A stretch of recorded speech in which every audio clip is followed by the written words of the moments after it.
श्रुती, आता आपण एक पत्रकार परिषद घेतात, काय नेमकं कारण आहे, काय झालं, तर प्रकरण काय होतं?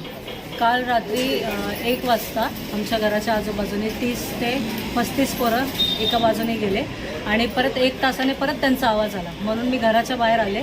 तर त्यावेळेस माझे जे स्टिकर्स वगैरे लागलेत आमच्या दाराला, तिथं येऊन त्या स्टिकर्सवर मारून शिव्यागाळा करून गेले घराकडे बघून. किती लोक होते त्यामध्ये? 25 ते 30 होते आणि ज्यावेळेस मी आवाज दिला तर त्यावेळेस आवाज ऐकून पळाली. तक्रार वगैरे पोलीस स्टेशन वगैरे मध्ये केलेली आहे का? मुंब्रा पोलीस स्टेशनला आम्ही तक्रार केलेली आहे सिनियर पीएकडे. आज 6 वाजता जाऊन आम्ही तक्रार करून आलो, कारण की दहशतीचं वातावरण 2017ला देखील झालं होतं. तर एक उमेदवार असल्यामुळे माझ्या घरावर देखील काल हा प्रकार घडलेला आहे. तुम्हाला पोलिसांकडून काय आश्वासन देण्यात ते आलेलं म्हटले आहे? की आम्ही तुमची जी NCA वगैरे ते घेऊ आणि तुम्हाला सपोर्ट करू. नेमकं काय कारण होतं हे असं कारण करण्याचं? मला माहिती कारण नाही, कारण मी अपक्ष उमेदवार आहे आणि पक्षाचे वगैरे पहिल्यांदा उभा आहे. काही वेळेस माघार घ्या वगैरे ह्या देखील आमच्यापर्यंत या गोष्टी आलेल्या आहेत, पण आम्ही माघार वगैरे घेतली नाही. तर मग ते विरोधकांचंही एक हे असू शकतं, म्हणून काल ते आमच्याबरोबर ही घटना घडलेली आहे. रात्री आपल्या घरासमोर घोषणाबाजी व धमकवण्याचा प्रकार घडला, यामागे राजकीय दबाव किंवा विरोधकांचा हात असल्याचा संशय आपल्याला वाटतो का? हो, परिपूर्ण वाटतो.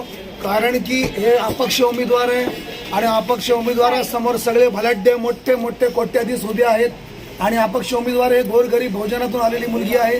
ही एक ग्रॅज्युएट शिकलेली मुलगी आहे, जे समाजाची सेवा करण्यासाठी ती पुढाकार घेत आहे.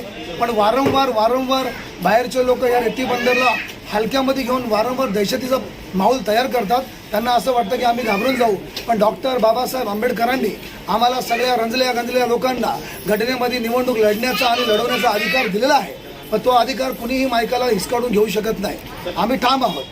मतदान प्रक्रियेबाबत पोलीस बंदोबस्ताची मागणी आपण केली आहे.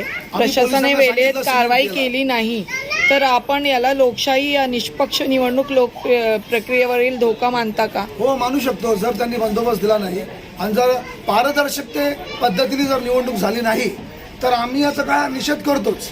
निवडणूक पारदर्शकप्रमाणे झाली पाहिजे. प्रत्येक मतदान करणाऱ्याला अधिकार स्वतंत्र असला पाहिजे. दबावाखाली, दहशतखाली, पैसे वाटून, दमदाटी करून असे नाही चालणार. आज मी सर्व जनतेला अपील करतो, हात जोडून तुमच्या माध्यमातून, बिंदास घराच्या बाहेर पडा, लोकशाही जिवंत ठेवा आणि डॉक्टर बाबासाहेब आंबेडकरांनी जे घटनेमध्ये अधिकार दिलाय ते तुम्ही मतदान करा. प्रभाग क्रमांक 26च्या सर्व जनतेला मी हात जोडून विनंती करतो, न दबावाखाली येता, न घाबरता बिंदास या आणि जे सुशिक्षित आणि योग्य अशा उमेदवारांना निवडून द्या. दहशतीला बळी पडू नका, ही माझी विनंती आहे. सिनियर साहेबांना आपण भेट केली, ACP साहेबांची पण भेट झाली का? ACP मॅडमला भेटायला आम्ही आत्ताच 10 वाजता चाललेलो आहे. ACP मॅडमशी आमची ऍक्च्युअली कॉलवरती चर्चा झालेली आहे, पण ते त्याला वेळ नसल्यामुळे ते तिथे भेटले नाही. पण 10 वाजता आम्ही जात आहे त्यांच्या. तर वरिष्ठ पोलीस निरीक्षक अनिल शिंदे यांची भेट घेतल्यानंतर आपली काही तक्रार नोंद केली का त्यांनी? त्यांच्याकडे आम्ही एक पत्र दिलेलं आहे, जे काय आम्ही पत्रात लिहिलेलं आहे की इथलं माहोल असं आहे. इथं बघा सगळे बरेचसे माहोल आहेत, म्हणजे जर बरीचशी परिस्थिती त्या माहोलमध्ये खराब झाली आहे. बरेचसे लोक दहशतीमध्ये आलेले आहेत, तरुण पोरं आहेत, हे भीतीच्या वातावरणामध्ये आहेत, अशा महिला आहेत भीतीच्या वातावरणामध्ये. हातावरती पोट घेऊन कमवणारा हा रेती बंदर आहे, गोरगरिबांचं बंदर आहे. याच्यावरतीच दहशतीचं वातावरण करणं आणि मतदारांना घाबरवणं हे लोकशाही म्हणत नाही. म्हणून आम्ही ह्याच गोष्टी अनिल शिंदे साहेबांना सांगितल्यात. शिंदे साहेब म्हणले, डोंट वरी, तुम्ही जा, आम्ही याची नोंद घेऊया.